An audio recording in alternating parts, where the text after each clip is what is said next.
نحمده ونصلي على رسوله الكريم اما بعد فاعوذ بالله من الشيطان الرجيم بسم الله الرحمن الرحيم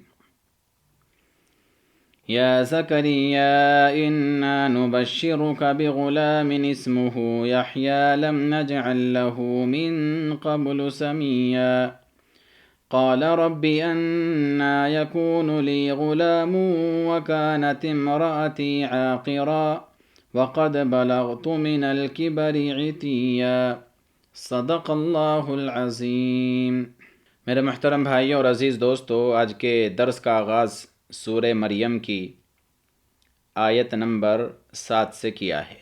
اس سے پہلے درس کے اندر آپ نے سماعت فرمایا تھا کہ حضرت زکریا علیہ السلام کی عمر جب 120 سال کی ہو گئی اور آپ کی اہلیہ محترمہ کی عمر 99 سال کی ہو گئی تو آپ نے اللہ تعالیٰ سے دعا فرمائی، بہت عاجزی کے ساتھ، انکساری کے ساتھ، اپنے بڑھاپے کا واسطہ دے کر، اپنے سفید بالوں کا اللہ تعالیٰ کو واسطہ دے کر اللہ تعالیٰ سے دعا کی، اللہ مجھے ڈر ہے اس بات کا کہ میرے دنیا سے جانے کے بعد میرے خاندان میں کوئی ایسا نہیں ہے جو اس مشن کو آگے بڑھا سکے، دعوت اور تبلیغ کے فرائض انجام دے سکے۔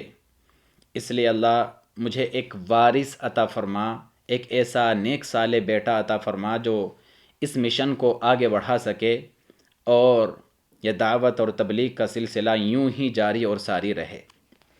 اس پر اللہ تبارک و تعالیٰ نے آپ کی دعا قبول فرمائی اور آپ کو ایک نیک صالح بیٹا حضرت یحییٰ علیہ السلام عطا فرمایا 120 سال کی عمر میں، اور اس حال میں کہ بیوی بانجھ ہو چکی تھی۔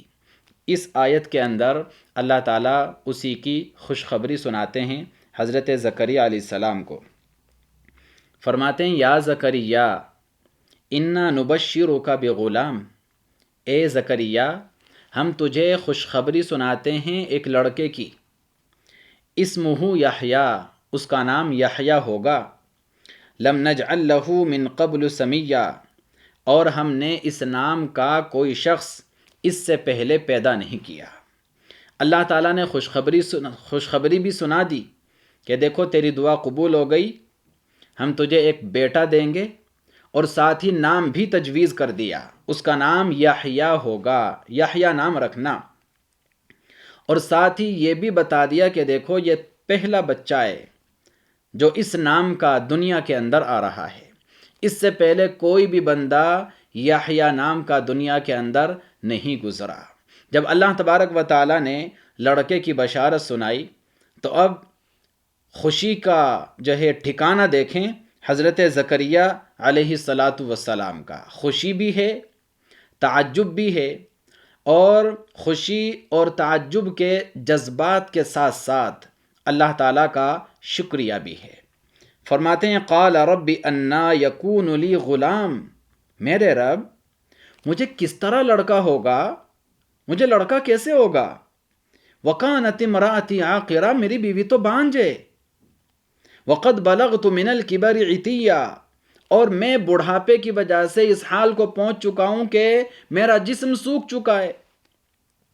بڑھاپے میں میرے عزیز و آدمی کا جسم سوکھ جاتا ہے، رطوبت ختم ہو جاتی ہے، اسی لیے کبھی کہیں درد کبھی کہیں درد، کیونکہ جو رطوبت رہتی ہے نا جوانی کے اندر وہ سوکھ جاتی ہے، ہڈیاں کمزور پڑ جاتی ہیں، بینائی کمزور ہو جاتی ہے، سنوائی کمزور ہو جاتی ہے، چمڑا ادھڑ جاتا ہے، سلوٹے پڑ جاتے ہیں، ہڈیوں کے درمیان جو رطوبت رہتی ہے، جو لکویڈ جو مادہ رہتا ہے وہ سوکھ جاتا ہے، اس کی وجہ سے گھٹنوں کا درد اور جوڑوں کا درد اور یہاں درد اور وہاں درد، یہ ساری طرح طرح کی بیماریاں انسان کے ساتھ لگ جاتی ہیں۔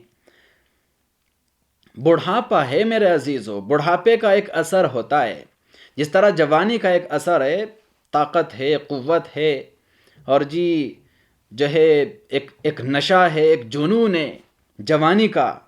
کہتے ہیں نا کہ جوانی دیوانی ہوتی ہے، آدمی دیوانہ ہو جاتا ہے، اندھا ہو جاتا ہے، پاگل ہو جاتا ہے، بعض دفعہ تو آؤٹ آف کنٹرول ہی ہو جاتا ہے، ٹکرے مارتا پھرتا ہے ادھر ادھر۔ جوانی کا جوش اور جذبہ، لیکن تھوڑا ہی وقت گزرتا ہے کہ یہ جوانی ڈھیلی پڑ جاتی ہے.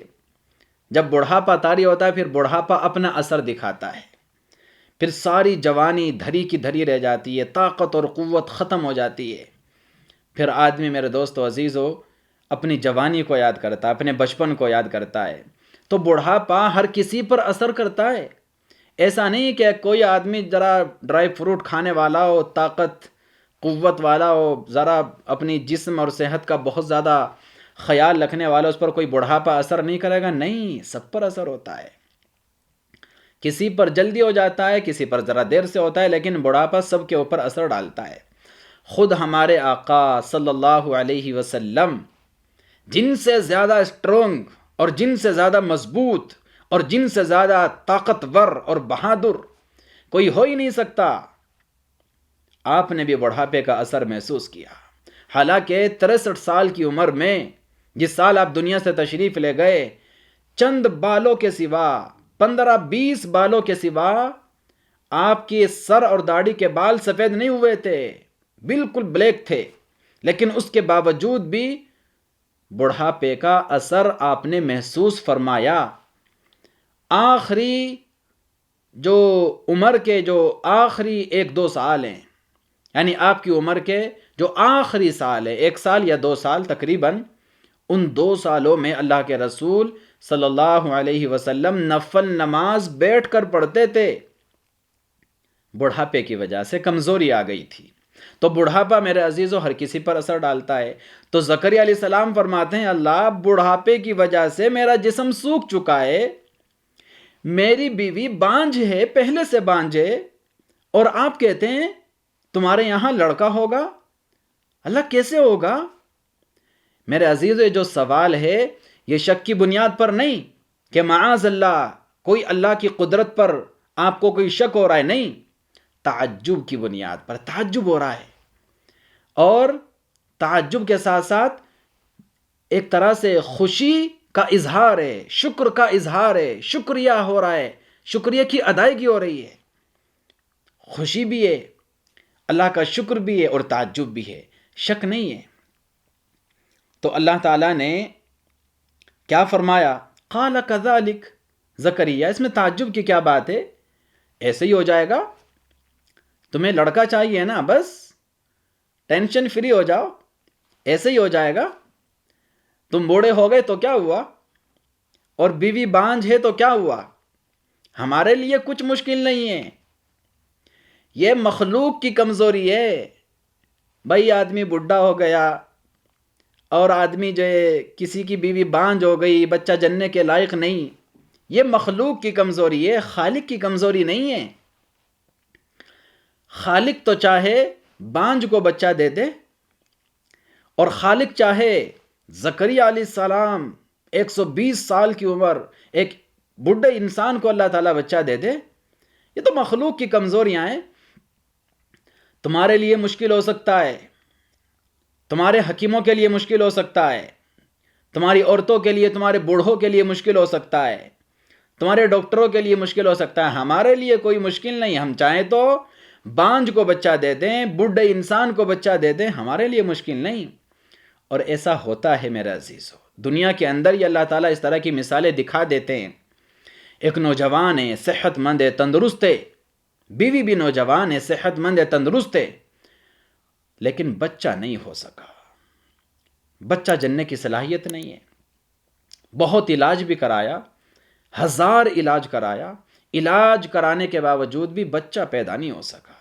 اللہ دکھا رہے، دیکھو کیا سمجھتے ہو، ہم نوجوان ہیں، طاقتور ہیں، مضبوط ہیں، بچہ پیدا کر دیں گے؟ نہیں، میں دیتا ہوں، جس کو دیتا ہوں میں دیتا ہوں. میں چاہوں تو جوانوں کو محروم کر دوں، اور میں دینے پر آ جاؤں تو بانجھ عورت کو بچہ دے دوں، ایک بڈھے انسان کی گود بھر دوں. اصل دینے والا تو میں ہوں اصل دینے والا. تو فرمایا قال کذالک زکریا، تعجب کی بات نہیں، ایسے ہی ہو جائے گا.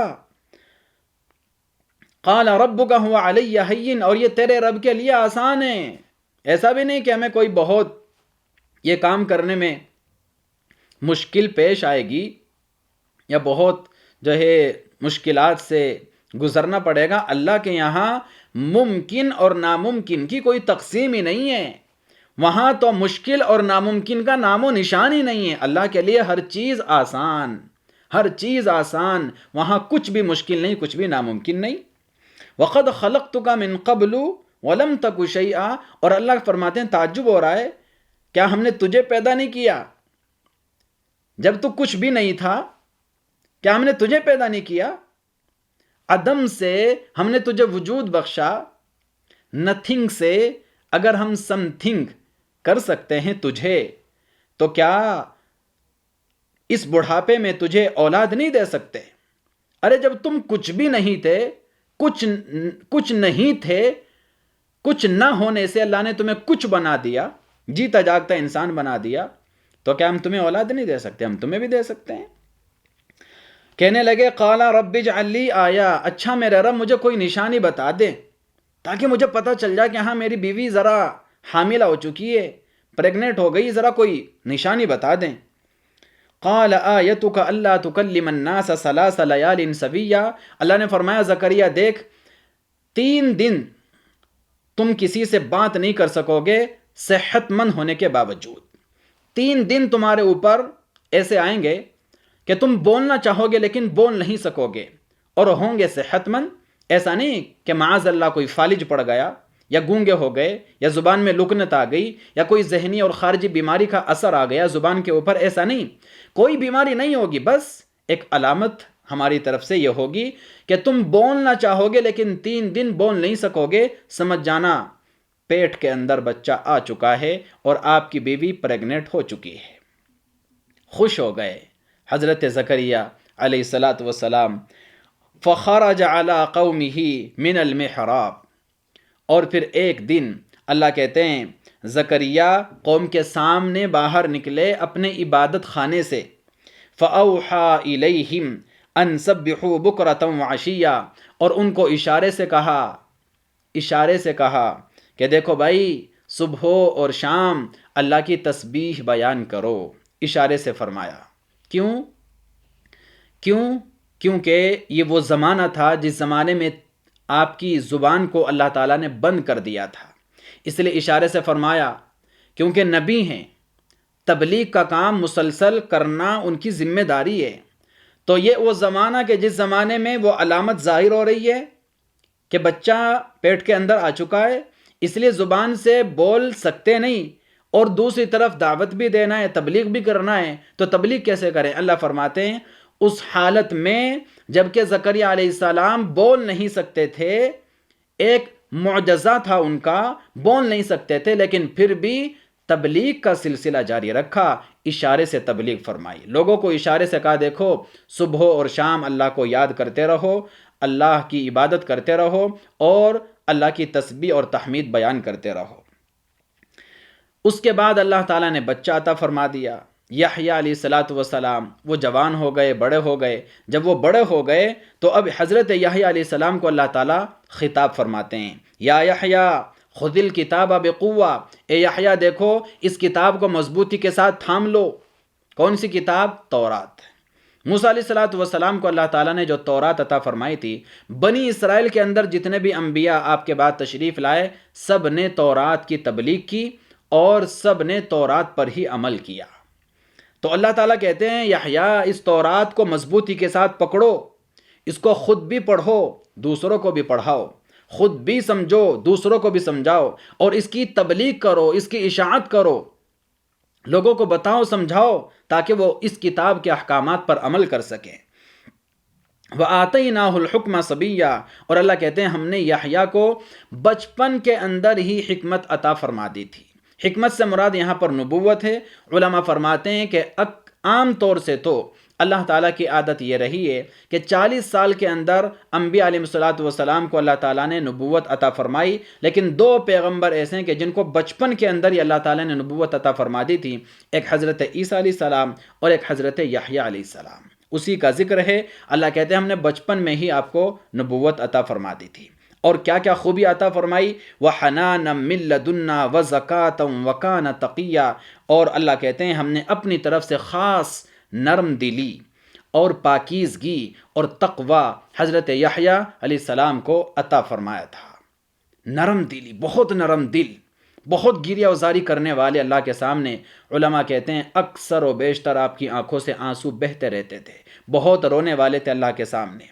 اور پاکیزگی عطا فرمائی، اتنی پاکیزگی کہ آپ نے شادی بھی نہیں کی تھی، شادی نہیں کی، ساری زندگی یوں ہی دعوت اور تبلیغ میں گزار دی، لیکن اس کے باوجود بھی اللہ کہتے ہیں ہم نے پاکیزگی عطا فرمائی۔ شادی نہ ہونے کے باوجود بھی میرے عزیزو آدمی کا پاکیزہ بن کر زندگی گزارنا، یہ اصل کمال ہوتا ہے۔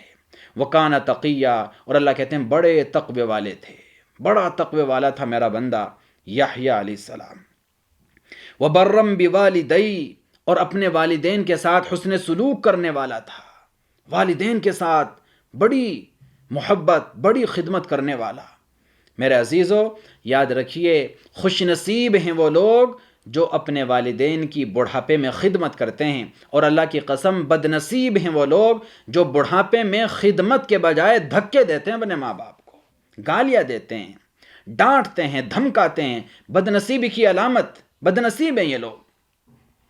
خاص طور سے جب ہمارے والدین بوڑھے ہو جائیں، ہماری خدمت کے محتاج بن جائیں، اس زمانے کے بارے میں خاص طور سے اللہ نے فرمایا فَلَا تَقُلْ لَهُمَا اُف، ارے اب اپنے ماں باپ کے سامنے اف بھی مت کہو۔ اف کا کیا مطلب؟ ہوں اور ہاں، اوں اس طرح جو کرتے ہیں نا، اس طرح کرنے کی بھی اجازت نہیں۔ اور بعض کہتے ہیں ہوں ہاں، اس کا ترجمہ ہے ہوں ہاں، اف کا ترجمہ ہوں ہاں۔ جیسے بعض لوگ ماں باپ بات کرتے ہیں، آگے سے بچہ کیا کرتا ہے؟ ہوں ہاں ہاں ہاں۔ علماء کہتے ہیں یہ ہوں کرنا اور یہ ہاں ہاں کرنا یہ بھی ادب کے خلاف ہے۔ ارے جی بولو نا، ابا کوئی بات کریں، جی ابا، جی ابا، جی اماں، جی اماں، جی بولو، یہ ہے ادب کا تقاضا۔ سعید ابن المسیب رحمۃ اللہ علیہ کا قول ہے، وہ فرماتے ہیں کہ اولاد کو والدین کے ساتھ اس طرح بات کرنا چاہیے جس طرح ایک سخت مزاج آقا کے سامنے اس کا کمزور سا نوکر اور غلام بات کرتا ہے، جھک کر ادب کے ساتھ، نرمی کے ساتھ، محبت کے ساتھ۔ اس طرح اولاد کو چاہیے اپنے والدین کے سامنے بات کرے۔ لیکن آج تو میرے عزیز و معاملہ ہی الٹا ہے، بہت کم خوش نصیب ماں باپ ہیں، بہت کم خوش نصیب ماں باپ ہیں آج کے دور میں جنہیں اپنی اولاد کی طرف سے سکھ ملتا ہے، ورنہ اکثریت میرے عزیزو آج کے دور میں ایسی ہے ماں باپ کی جو اپنی اولاد سے دکھی ہیں اور پریشان ہیں۔ یہ چیز میرے عزیزو ہماری دنیا اور آخرت کو تباہ برباد کر سکتی ہے۔ ہمیں اپنے ماں باپ کی خدمت کرنا چاہیے، جس طرح انہوں نے بچپن میں ہمارا خیال رکھا، ایسے ہی بڑھاپے میں ہمیں ان کا خیال رکھنا چاہیے۔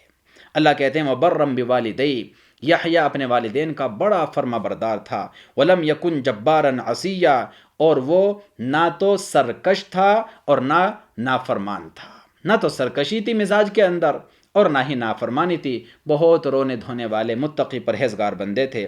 وَسَلَامٌ عَلَيْهِ يَوْمَ وُلِدَ، اللہ کہتے ہیں ان پر سلامتی ہو، ان پر سلامتی ہے اس دن بھی جس دن وہ پیدا کیے گئے، اور اس دن بھی جس دن وہ مریں گے، اور اس دن بھی جس دن دوبارہ زندہ ہو کر کے اٹھائے جائیں گے۔ اللہ کہتے ہیں یحییٰ میرا ایسا بندہ ہے جس دن پیدا ہوا اس دن بھی اس پر سلامتی ہی سلامتی تھی میری طرف سے، دینی اور دنیاوی تمام آفات سے محفوظ پیدا ہوا تھا، اور جس دن یہ مرے گا اس دن بھی اس پر سلامتی ہوگی۔ اور اللہ کی شان دیکھیں، شہادت کی موت اللہ تعالیٰ نے نصیب فرمائی۔ آپ کے زمانے کا ایک بادشاہ تھا، مسلمان تھا، تورات پڑھتا تھا، لیکن ساتھ ہی عیاش تھا، بہت ساری بیویاں تھی، بہت ساری باندیاں تھی، اللہ کا دیا سب کچھ تھا، لیکن خواہش پرست تھا۔ اس کے باوجود بھی اپنی بھانجی پر عاشق ہو گیا اور اس کے ساتھ نکاح کی تیاریاں کرنے لگا۔ یحییٰ علیہ السلام اللہ کے نبی پیغمبر تھے، امر بالمعروف نہی عن المنکر، برائی سے روکنا اور اچھائی کی بات بتانا یہ آپ کا فرض تھا۔ اس لیے حضرت یحییٰ علیہ السلام اس کے پاس گئے، کچھ لوگوں کو اپنے ساتھ لے کر اس کو دعوت دی، بھائی دیکھو تم مسلمان ہو، پہلے سے تمہارے پاس بہت سی بیویاں بھی ہیں، باندیاں بھی ہیں، اللہ کا دیا سب کچھ ہے، یہ بھانجی ہے تمہاری، اس کے ساتھ نکاح کرنا تمہارے لیے حرام نہیں ہے، بھانجی کے ساتھ نکاح جائز نہیں ہے، تمہیں نکاح کرنا کسی اور سے کر لو لیکن اس کے ساتھ نکاح نہ کرو۔